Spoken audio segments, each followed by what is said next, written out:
You belong to yourself.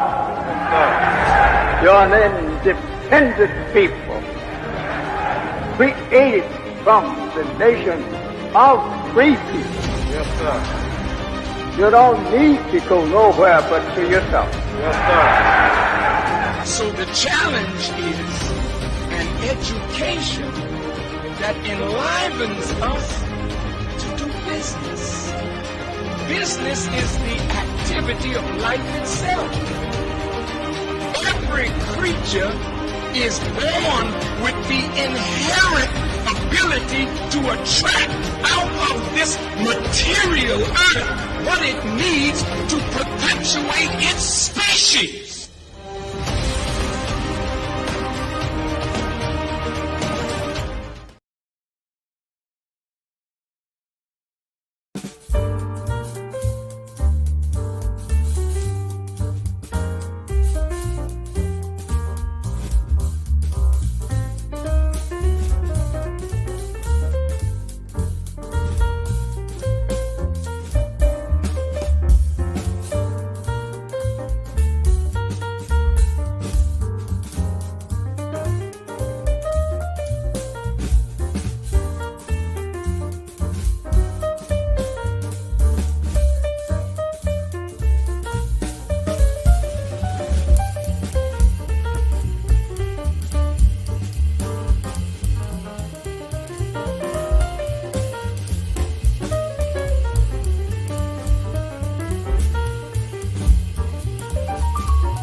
Welcome, family. Assalamu alaikum, or peace be unto you.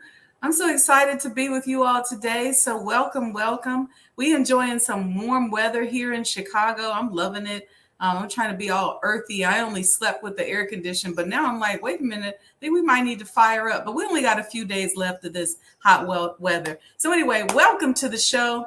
I'm your host, Sajida Wendy Muhammad. You all saw those incredible commercials there. Thank you to Slate Stone Music, Brother Juan Carlos X, who has been helping us with our commercials, and the ABS Tribe with promotions and all of this kind of stuff. We got an incredible event coming up on May 20th from 5 to 8 p.m. I hope you all can make it. It is a fundraiser for the Honorable Elijah Muhammad House that I am so proud of. This has been the crown jewel of my accomplishments. So the finish line is in sight. And so we're going to have this really fun fundraiser at the Silver Room on May 20th, 5 to 8 p.m., 1506 East 53rd Street. We're going to take donations. We're going to have some fun. We got some celebrity hosts and lots of press. So it should be a lot of fun. But until we get there, today we're going to be talking to my brother, Musharraf Farrakhan Muhammad, and we're going to talk about the trucking business and his journey as an entrepreneur. So I want you guys to sit back, take notes, because this is what this show is all about. It's about encouraging us to do for self and giving us a platform that will help support us as we begin on this journey. Because at the end of the day, we can't do it by ourselves. And so we need to create this ecosystem. And y'all know me, I'm all about helping us to become happier, healthier, wealthier, and to experience more love. So I'm going to bring my brother in. There he is. Hey, alaikum. Walaikum salam. How are you? I'm doing fabulous. By Allah's grace and mercy. I have those same Ramadan lights that your wife got up back there. I'm loving it. Oh, yeah. Yes, ma'am. Absolutely. All praises due to Allah, Brother Musharraf. How you doing? I'm doing wonderful. I can't complain at all. Everything is growing. How's business going? It's going great. You know, we're at our busiest peak moment right now in the peak season and heat of the moment. And we're bringing a lot of growth, development, and, spirit, culture to our business, and really inspiring a lot of our drivers to take advantage of this season right now. It's interesting. Let's jump into the trucking industry in general. And I know you're an entrepreneur, so I don't want to just limit you to trucking, but I think trucking is so important right now because it used to be that up to 70% of our goods and services arrived to us via trucking. But now I'm pretty sure it's over that because everybody's about ordering on demand. How have you seen that increased demand impact your business? Well, absolutely. I mean, obviously from the pandemic, trucking has been tremendously booming Hmm. due to freight needing to get to certain places at a certain time, due to shortages. Everywhere you go, we're waiting on the truck, we're waiting on the truck, we're waiting on the truck. So, if you really notice, the nation doesn't move without transportation. So, the pandemic has sped a lot of things up. It's a lot of great things, a lot of bad things, but for the most part, overall, general, from a macro level, it has tremendously benefited our business, Hmm. and we've been able to create a lot of revenue and increase our business as well.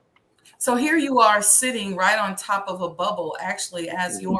your business. Talk to us about your business, One Nation Trucking. How'd you get started, and what Mhm. inspired you to really go into that business? Because you really are on top of a bubble. And when I say on top of a bubble, Mhm. that is something that is going to continue to grow and rise and Absolutely. develop. And inshallah, your business will do the same. So you should be upstream from a whole bunch of checks in the real near future. So talk to us about Absolutely. One Nation Trucking. What do you guys do? What do you truck? I just want to learn more about it.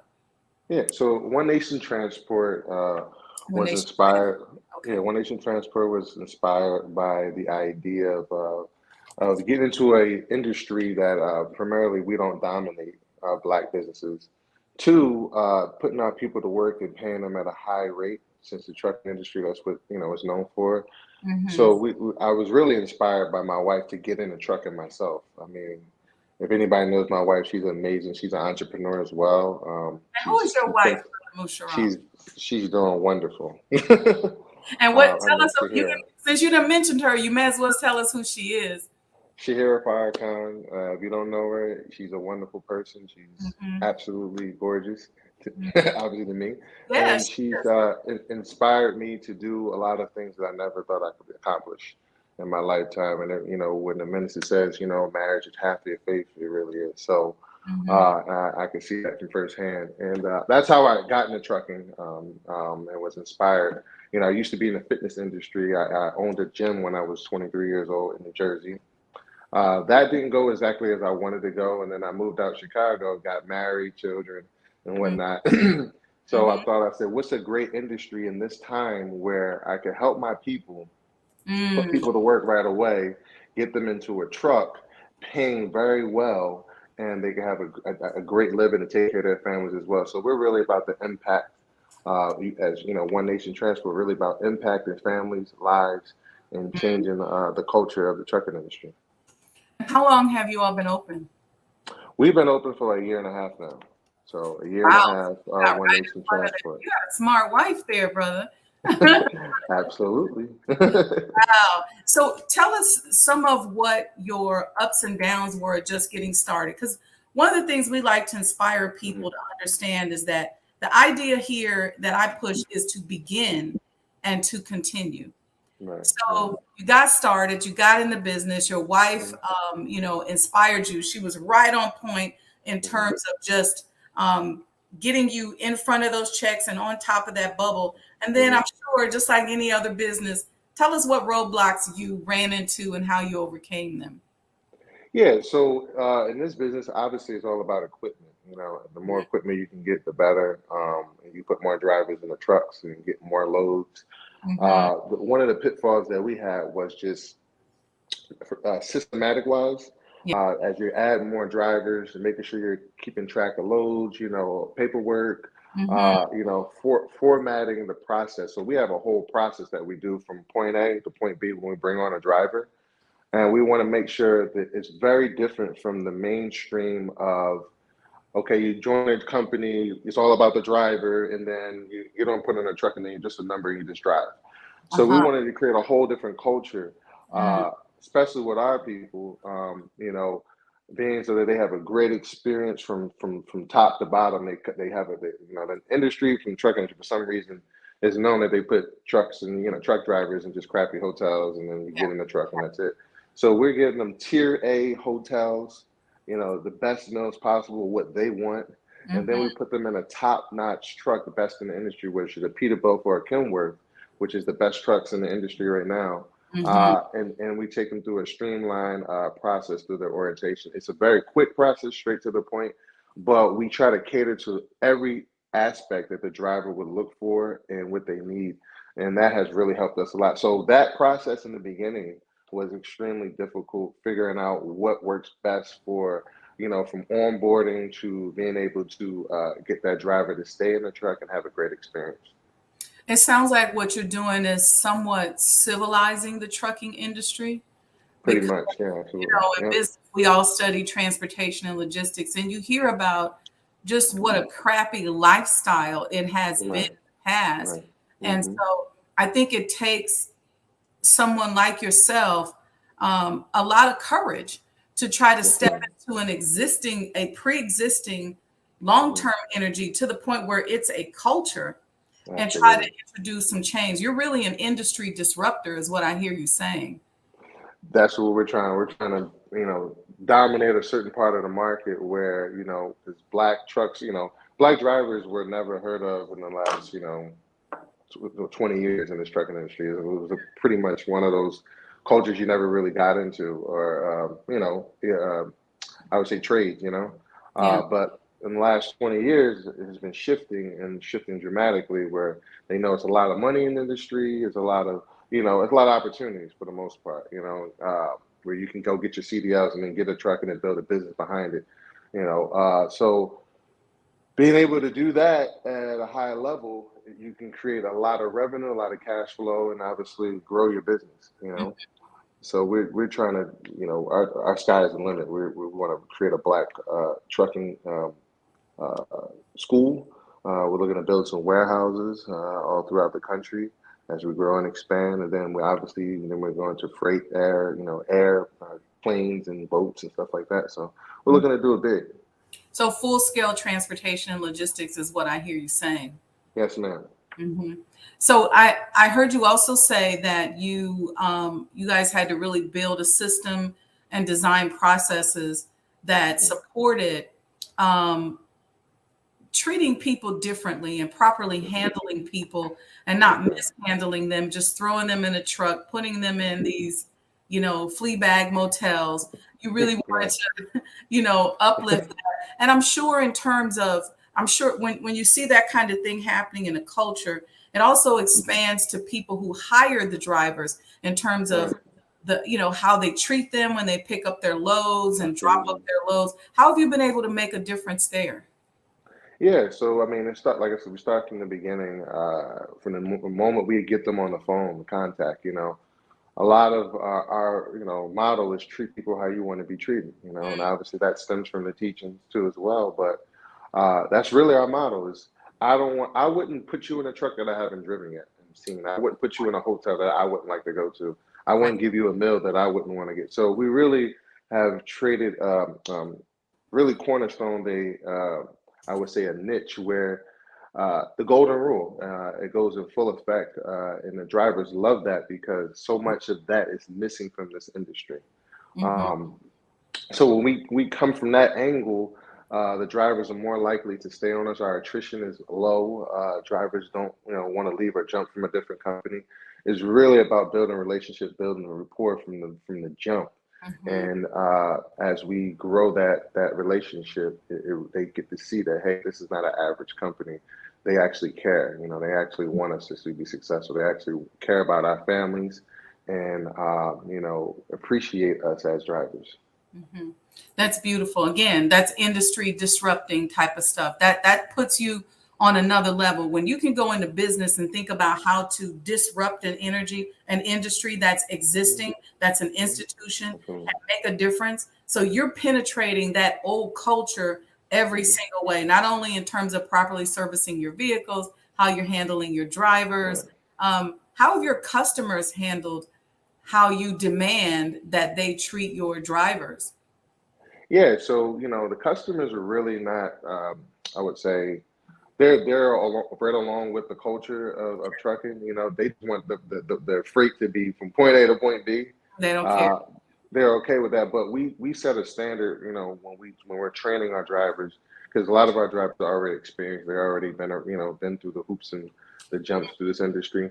So they know when they see a company that's doing above and beyond, they can see that. So our customers, they fall right along with the culture, but we still,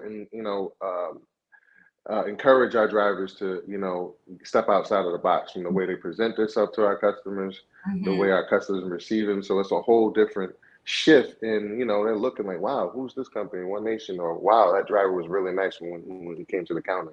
So it's very different. And that's why we call it One Nation. It's not about, eye guys or, it's so much in business. What I have been able to encounter is that everybody wants to be a superstar. Everybody wants to be the Michael Jordan. Everybody wants to be the CEO.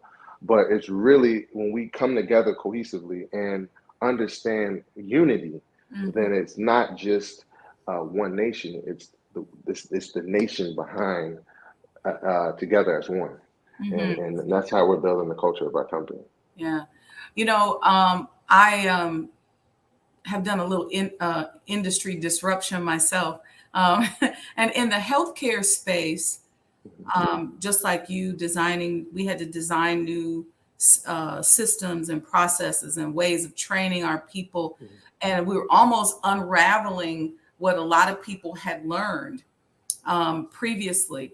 And one of the biggest challenges that we have is trying to make sure that old culture doesn't creep up into our business. Absolutely. And it's actually one of the biggest struggles that we had over the 12 years. Right. And speak to me a little bit about how that experience, because everybody listening, and we're all industry disruptors. We're going into this, fusing our teachings into our policies, into our procedures, how we want to be treated. But that industry is like right there creeping in the door, that old school stuff. How do you guard that? Yeah, so what we have, thanks to my wife again, we have best practices that we actually have formulated, several of them. And it basically is a step-by-step process of what you have to do. So that kind of eliminates that old way of doing things. When we have, the driver has, we have open communication, thorough dialogue, and we're both in constant communication on what the best practice is and how to follow it. And then we always have follow-up and feedback afterwards. So we have monthly reports that we send to all the drivers just to obviously, hey, this is how you're doing what our best practices. We scale it. So every driver gets a report based off their progress and what they're doing according to our standard procedures.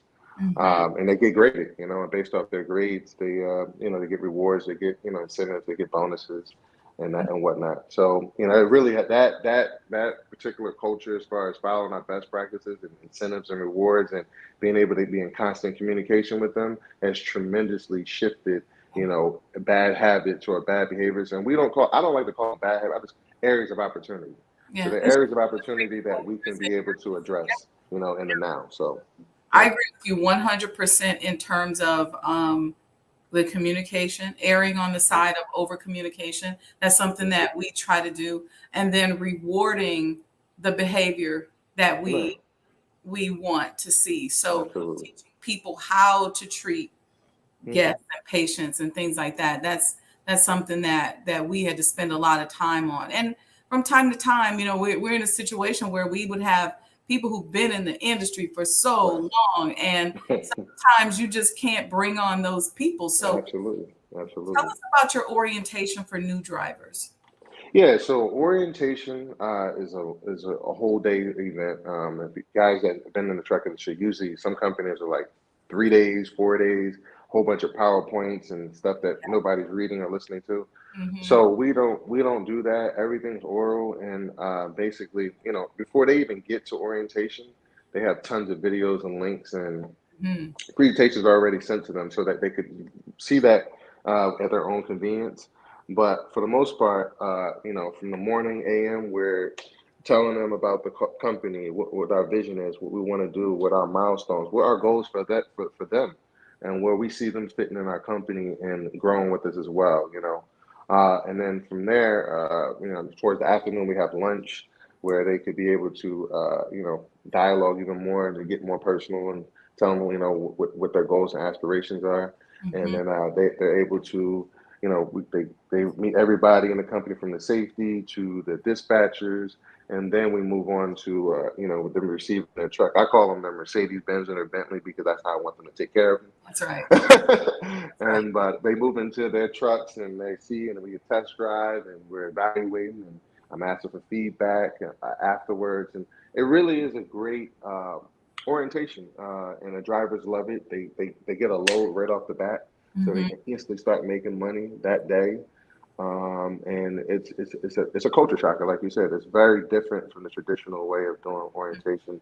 But the guys that we bring on, who are thoroughly vetted, they have experience and they know how this thing already goes. So we try to cut out all the extra stuff and get straight to the business. Yeah. So speaking of vetting the guys that you bring on, what are some of the qualifications if somebody's listening and they want to come on board? What qualifications should they make sure that they have? Yes. So, for our semi program that we have right now running for company drivers, you have to make sure that you have you're obviously valid with your Class A CDLs. You have your medical card, which is up to date. And then from there, we look at your MVR, your motor vehicle record. You can't have accidents within the last 2 years. From time to time, we will, on a one-to-one basis, we'll look at it, see exactly how crazy it was. But for the most part, no accidents, no violations within the last 2 years. And then from there, if they pass through insurance, then we bring them on for drug tests. And the drug test, once you pass the drug test, then we can fly you out to Chicago, where we're based at, and then get you ready for orientation, put you in a nice hotel, and get you all ready to go so that you feel part of the family. Okay, that's awesome. What programs do you guys have going on now? Are you looking for new drivers? If there's Absolutely. people watching who may say, "Hey, I want to do this." Absolutely. Yeah, I like to say we're a mid-sized fleet. We don't like a huge fleet. We don't like a small fleet. We want to be right in the middle in that sweet spot, because we want to be able to focus on our drivers at every niche and what they need. So, you have some companies that expand too fast and then they're all over the place and they can't really cater their attention or live up to what they said. So we want to make sure that we're properly servicing the drivers in every aspect that they need as far as driving, and making sure they're comfortable. They're have everything they need to stay on the road. So that's one of the processes that we use. Okay. And if there's anybody out there who's listening and they know somebody that they think would be a great fit, how can they reach out to you all? Yes, they can go to our website, onenationtransport.com. Again, that's onenationtransport.com. And then, or they could send us an email at admin@onenationtransport. And we also give a referral, bonus as well. If the driver stay with us for 30 days, it's $500 per driver. So y'all are generous company over there. Let me get to referring some people. Yes, no. Yeah. Anyway, it goes up too. So if you're with us, for more than we have you refer more than 2 or 3 drivers, but it starts going to 1,000. So we got people that you can make up to 4,000 a month. Just sending us 4 drivers. This is a great opportunity I'm assuming, for people who have not been able to get a job, or who maybe are just in between situations and just need a way to continue to generate income while they're stabilizing themselves. What's the typical personality type of a driver, or is there a typical personality type? With this industry, it's so it's not so much I would say personality. It's more so your track record. So this is all about performance. Can you perform at a high level, since we're paying a high premium rate for what we do, and we go above and beyond for our drivers. So we're just looking for a person that works hard, wants to take care of their family, go home, enjoy life, and then come back. That's basically what we're looking for. We're not looking for Mickey Mouse colors and all that kind of stuff. There's people that are really down to earth, want to work hard, want to take care of their family, and enjoy, the perks and the benefits and bonuses that we offer. Mm-hmm. That's awesome. So you guys are growing pretty rapidly. You've been open about a year and a half now. Let's fast forward 3 to 5 years from now. Where do you see One Nation Transport going? Well, One Nation Transport, we're strategically putting ourselves in position, based off of the economy and everything that's going on. We're trying to get to different areas as far as cargo vans for local distribution, as well as box trucks, because I see in the near future that, a lot of local distribution is going to start picking up. Mm, Being so that, you have the mom and pops and you have the local stores that, may not have the funds or the revenue to ship something all the way to California. okay. So they may want to just have a local customer base. So we're shifting our business where, yeah, we have the semis, but I would like to have more local work too, as well as a little regional, more regional. So hopefully we'll have a cold storage by then.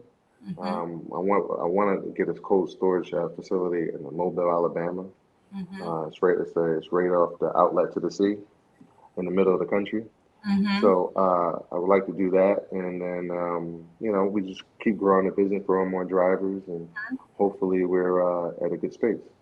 Yeah, I can definitely see local transport and doing, because that's going to pick up as well, right? Once you guys come off the road with it and you take it to the warehouse, then somebody Right, has to take exactly. it where it's got to go. Absolutely. Direct, more and more you see business going direct to the consumer. So, you look at Amazon and how they're Mhm. functioning. They don't care about how much it really, they just want it now. So the Right. faster we can get it to them, the better we'll be able to be. Good. And are there any plans on maybe transporting your own goods and services at Oh, some? absolutely. Absolutely. Yeah. We're hopefully, in the future, we have partnered up with Here After Farms. Mhm. So here at the farms, they're producing a lot of farmland. They're about to start getting into a lot of commodities. So we'll be transporting their goods as well, through farm distribution and hitting their customers or stores that they see value or see fit at that time. But we're hopefully we could be able to bring some of our produce as well from our farms. Does that require having like a refrigerated truck? Is that a different type of equipment moving commodities? Yes and no. So it depends if it's dry goods, then you use a dry van, which is just a standard trailer, a 53 footer, or if it's, refrigerated food that has to be cold, like meat and stuff like that, Mhm. or milk or anything, then you would need a refrigerator truck. Yes or no? Okay, got it. No transporting livestock or anything like that. Oh, no, no, no, absolutely not. We can leave that for somebody else. Okay. We don't, we stay in our lane. No, I totally understand that. And anything else you want to share with the audience today? Absolutely. Special shout out to the Honorable Minister Louis Farrakhan and his birthday. Anniversary. Um, Yes. yes, ma'am. That was a And prayer this morning, wasn't it? oh yes, ma'am. And uh, I would like to just, we're a company that is looking to grow and expand, cater to, a different way of looking at the trucking industry. We're excited about what we have for the future and what we're doing, Mhm. and we're looking for drivers that are highly motivated, and just want someone that cares and appreciates what they do. That's what we focus on. That's what we're driven off of, and motivated to inspire and help others, so that we can continue doing business as the same. I would like to obviously give a shout out to my wife, who has tremendously been there for me through the ups and downs and help grow this company to beyond measures that we have not been able to do. She's been there. She's my I would we call it sidekick, Yeah, yeah, but yeah. she's the mind and the brain of the company for the most part. So That's interesting because, sort of this old school way of doing business, there was this mindset that the man does one thing and the woman does another thing. And I've always been a proponent of a couple working together towards the same absolutely. goal. How has it been working with your wife, and what advice would you have to brothers that are thinking about maybe going into business and bringing their wife along with them, or the wife going into business and bringing their husband along with them? Well, I mean, it's a mindset, it really is a culture shocker for the most part. It used to be back in the day, but now it's coming back. You see it more and more and more. And business is not hard. I mean, it's not easy. It's hard. So you need both, both couples focusing on, what's needed. You have the children, you have so much things going on, and the more you can come together and be on the same page, it just works like a well-oiled machine. Hmm. Just in terms of balancing it and unifying the Yeah, yeah, family, actually. yes, ma'am. Hmm. Yes, Your ma'am. children are into it, and it doesn't, That's the goal. That's the goal. you don't have to be old to be in business. I tell people all the time, my father had me doing business. I was probably 7, 8 years old, Mhm. whether Yes, it ma'am. was counting the money or writing out a receipt. Like when Right. my father had a horse breeding business, one of the businesses he had was Wow. bred horses. And Mhm. so he had a receipt book Mhm. that when people came to pay their stud fee, and I was in that business, I was writing out those receipts, Right. Exactly. your receipt, and kind of kept a list, and we'd have a schedule and put things together. So and then from that, I remember just how my mind started expanding, because I would be looking at like quarter horse journals on the weekend going, ooh, we need to get a horse like that or that, and Right. just Right. really thinking about how to grow and expand the business. So Right. um, you don't have to wait until a child is at a certain age. It also helped to expand me from a business standpoint. And I don't care what class I took. If it was a cooking class, I was like, okay, I should All cook. in, right? I'm Yes. all Yes, in, ma'am. right? And so Yeah. I think that's so important for us to realize right now, as a people, that we can involve our children at a very, very young age. Absolutely. I mean, Budweiser did it. All these major companies do it. It's more like a generational wealth thing. I call it diagnostic wealth. So, diagnostic wealth is what we've been missing in our community and for a very long time, Right. for many different factors. But we've never been taught, that science of diagnostic wealth and what it is and what we can do to build generational wealth for our families for the future and now. Any plans on going back in the fitness business? Yes, absolutely. So, once One Nation is a little more off to the races, hopefully we can, build a fitness facility where we could train young athletes and performing athletes that are, a better way of training. Yeah, because you have an entrepreneurial mind. When did you go into business? You said 23, you had your first gym, but when did you start really realizing that you were a business person, business minded person? Honestly, this is gonna sound funny. When I was 8, so when I was 8 years old, I told my parents I want to open up a gym. Mhm. And so I went to college. I went to LaSalle Business School, and then I went to Rutgers Business School as well. And then I always just knew that entrepreneurship and people that were in business, uh, not only were very successful, but they kind of had a niche or a chip on their shoulder. And it's confidence. It's a culture. It's more of a people that play sports or anything. It's more like a competitive edge. You want to compete. So it's just a different way of competing, uh, you know, and having fun at the same time. I see entrepreneurship as just something that you never stop learning about. You Right. always continuing to learn this and learn that, and most of it's all hidden in a book. So the more you can pick up more books, the more you'll learn. But Message to the Black Man really inspired me tremendously to get Yes. more deeper into business and entrepreneurship and doing for self. Mm. I can't tell you. I can't. I think if you look on the website, the final call. I have a comment. I think it's from 2008, where I said this is the best book that's changed my life. That book tremendously, and while I was in college, I read it. Took me through the roof with entrepreneurship. Yeah. You know Yeah. what? Because I know for me, even though I have been ingrained in business and was, always wanted, I used to pretend when I was in high school like I was going to my office. And I carried a Right. briefcase. Everybody was carrying a backpack. Right. I had a little Right. briefcase. because I consider myself a business person, but it's something about, you're right, message to the Black man, and learning these teachings and really understanding that you can really monetize who you are and make a living for yourself. Yeah, absolutely. I mean, for me, it's just how many, I'll never forget when I was 9 years old, I saw like a homeless Black person like every other block driving down the street. And I kept saying, why are we in this condition? Why are there so many liquor stores? Why are there so many, abandoned buildings? And from there, I said, you know what? I want to change this. I want to impact my people lives. I want to be able to build families. I look at Hershey Park. I look at J.C. Penney's. They built companies, but it was all about family. And for those guys, if you didn't have family, you didn't have a family, they didn't hire you.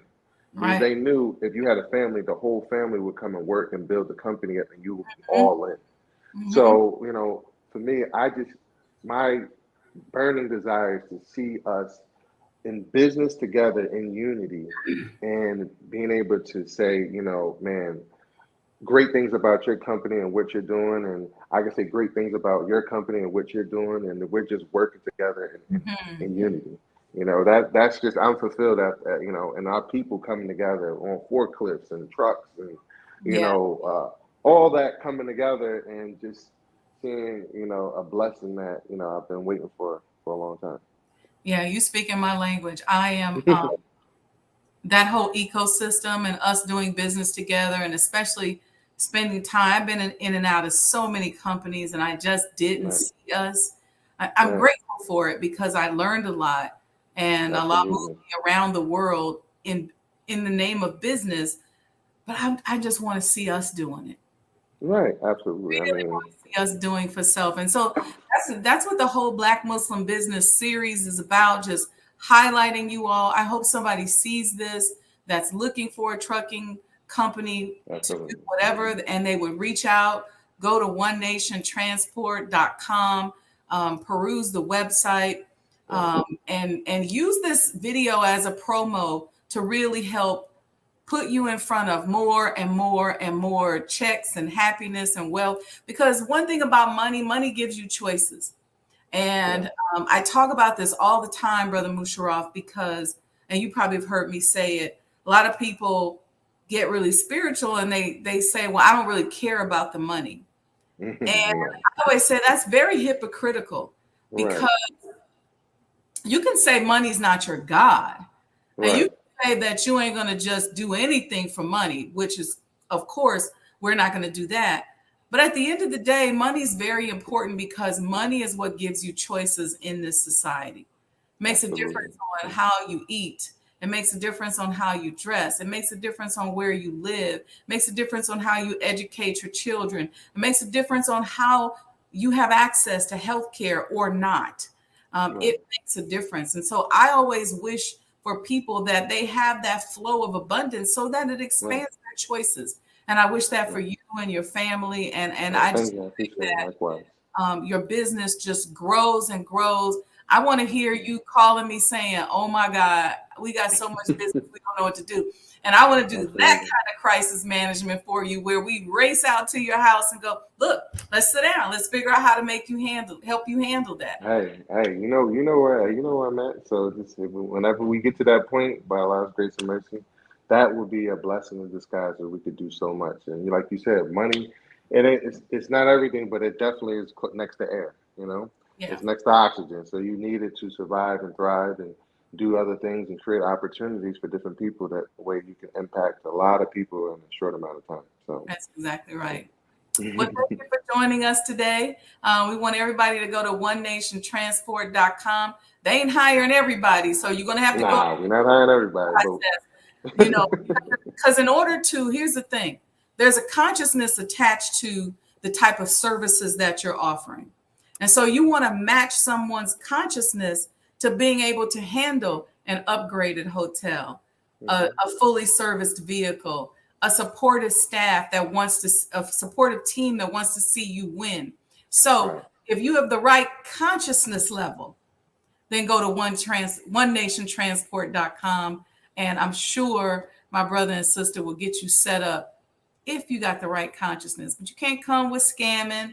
You know, a lot of our people, and I say this, and I'm not trying to cast any negativity, but a lot of times we think that the way in which you do business is you got to try to get something for nothing. Right. Try to get over. You got to pad your miles and pad your hours. This ain't for you if this is what you're looking for. We're really trying to help this company build a team of people so that they can expand and build and help become a unified nation. Right. Where it's not a get rich scheme. We're not making $1 million right off the back being a driver. This is somebody that wants to make a great, with like the message that honest days work for honest days pay, and really be a part of something special. That this is not just a company. This is a mission. This is a focus point that we want to take over, and we want to be able to deliver at a high level, and beat adversity and be able to change lives. That's beautiful. Thank you, sir. Thank you for joining. Please give the family the greetings. Absolutely. Likewise. I love you all. We hope we can see you all on the 20th at our fundraiser for the Honorable Elijah Muhammad House. I know you might be on the road, so. No, I'm making it. Because this is really about, from that house, building this ecosystem where we're just helping to support. There's so much in our teachings that we need to explore, and we want to do that from that incredible historic space. So I thank you all for your support. Thank you. And I just look forward to seeing you all. And I look forward to stopping by when you got a crisis because you got too much. And Sister Sada, thank you so much for having me on your show. I truly appreciate it. I'm very humbled and gratitude. I show you gratitude because what you're doing is impeccable. It's amazing what you're doing, especially over there at the house, inside your house. People don't know what they're going to see. It's really a blessing in disguise, and we need more of it. We need more of what you're doing, and your hard work is showing off tremendously around our culture, around our community, around the nation. You're inspiring a lot of young women, and keep up the good work. Praise be to Allah. Let's be that torchlight, that beacon of hope. We can take the torchlight from the minister's hand and say, we got you, minister. Absolutely. Thank you, sir. Yes, ma'am. You too. All right, everyone. That was Brother Musharraf Farrakhan Muhammad with One Nation Transport. If you are interested, go there and learn more about the opportunities. And if you make items and you want to ship them, or you got something you want to ship, consider using our brother and sisters trucking company. And as I always say, with those of us as Black Muslim businesses, we are investment worthy. We are the people that you should make our customers. We're really a hidden gem within the Black community.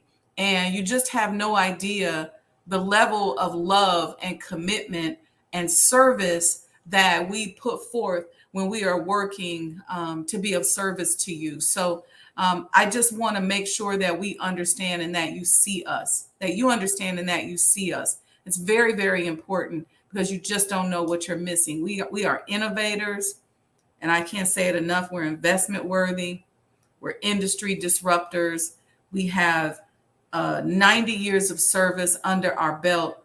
We understand proper handling of people. Unfortunately, in so many cases, you see so many people out here that try to associate themselves with us, and they don't do a good job. But let me tell you, I guarantee you, if you hire one of us to come and do a job, we're going to do a good job. We're going to do everything we can to satisfy and offer to you the goods and services that our community so desperately needs. So with that, make sure you all are going to sajdahousedonations.com. Make a donation. The finish line is there. And we will see you all on May 20th from 5 to 8 p.m.